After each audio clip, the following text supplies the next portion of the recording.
esoteric significance do you believe to have been made in this first of your journeys? To show that we are first concerned with our physical survival, and this clouds our minds and prevents us from seeing more subtle things about the truth of reality. Not bad. Sir, once again I tell you that all Masonic ceremonies are dualistic in nature, occurring also in the more subtle realms with hidden realizations and meanings. The journey that you have made actually began when you left the cabinet of reflection and is symbolic of your first contact with the afterlife, the first contact with the spiritual world that is immediately next to the material world.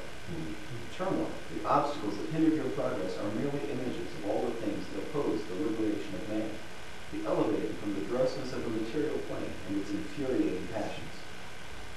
Equally, it is the lively representation of prejudice and erroneous and blind hatred that hinder the erection of the Masonic temple. Consider how this is symbolic of humanity, the entirety or simply of the individual. You have been graced to partake of such sacred mysteries upon the premier portal, and through the barrier which you gained access through persevering the first necessary purification, that of water. You are now Buddhist. The other ordeals, physical and moral, you will attend to upon your second voyage. Do you feel the strength to persevere throughout these affronts, and never to regret those things which you must ordeal? Yes. Brother Grand Expert, conduct the neophyte on his second voyage. My student, follow him.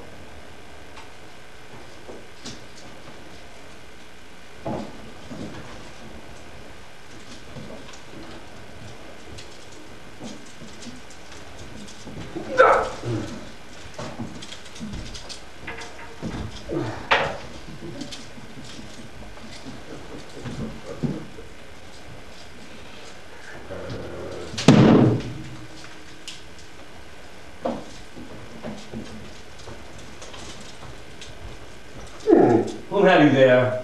Profane will always be accepted as an Mason. Why does he dare ask for this? Because he is a free man and of good motives. Since it is so, he may pass.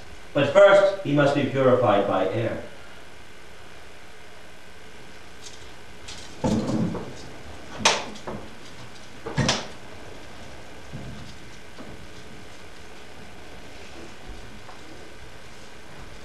Sir, what esoteric significance do you believe to have been made in this second of your journeys? Ooh, David's rougher as you go on. Sir, That's very much like the first part, as far as I can tell. this voyage continues the series of natural purifications that ascend the soul of man suddenly toward the divine. The successive shedding of the subtle envelopes that enrobe the divine spark that we call the soul. It is thus that you have arrived at the royal mediary, the middle path, where the heaviness of the sensual passions, symbolized by water, are forgotten, where the higher ideals live, and what the sages believe is symbolized by air. It becomes necessary for the desires of the flesh to die, so that the passions of the spirit may live, imperious and exacting. To become a sage, one must nothing that cannot be imagined. The only contingency is that all contrary thought must be subdued. No other belief, opinion, or thought will allow one to reach the total and supreme truth. Accepting a thought that is contrary or extraneous is similar to slavery. And it is here that we reaffirm the statement made by one of our order, Johann Wolfgang von Goethe. Nothing of the past alone deserves merit. It is only the eternally new, formed of the present elements and amplified through the wisdom of the ancients, that arrive at a new and better creation. This simple truth is Masonic in entirety. The truth, the traditions, the unique regalia of the masters only provide aid for the individual's journey, or the road to enlightenment and gnosis, as you travel on the road of ideal beauty. The path is very long and contains many ordeals. Do you still wish to continue and take the third voyage? Yes, I do. Since it is so, Brother Grand Expert, conduct the candidate on his third voyage. My friend, rest yourself.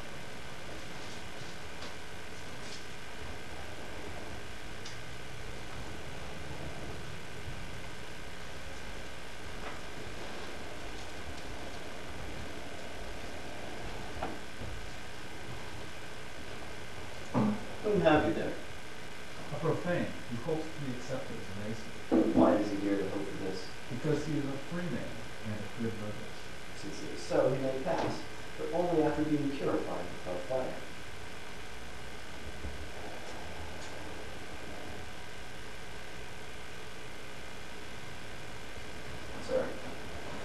esoteric meaning you believe to have been made in this third of your voyages? Well, his friend thing, I didn't exactly trust. I found it. I was ready for an even bigger buffet, just because this gentleman had said he was my friend, and I don't even know him yet. So I guess I had to confront my own distrust of others, which is sort of the nature of my previous experiences. Sir, this third voyage has made you what the ancients called puros, pure. The baptism of water made you mundus, clean, but it was not the consecration of the fire that you became pure. Water purifies the body. For the double, only air, the middle element of the universal energetic order, is suited for the purification. It is up to fire, the supreme element, occult and divine, to purify the soul, the divine principle in your life, that imperishable spark of your being. This third of your travels was made without any difficulties, without anything to interrupt the inner silence of your being. It is thus, and not by any other route, that you have arrived at the spiritual regions where there is only beauty, wisdom, and harmony, in a place where, still blinded, you press on, sensing the light which draws close. Two final ordeals await you to prove your devotion and sincerity to this order. Do you wish to submit to these two final ordeals? Will I hurt? Yes. All right. All right. Sir, it is our custom to mark our new brothers with the seal of a hot iron upon the left arm. The esoteric paradigm of that seal is both to leave a distinct imprint in your skin, as well as an essential signature placed upon your etheric double. It is a manifestation, a tangible sign of the mystical pact that you make with the forces of the unknown to animate and guide our august order. One last time, do you consent to this? Will make a permanent sign? Well, This is a theoretical exercise, I thought. I don't see how I can make a permanent sign. Do you submit?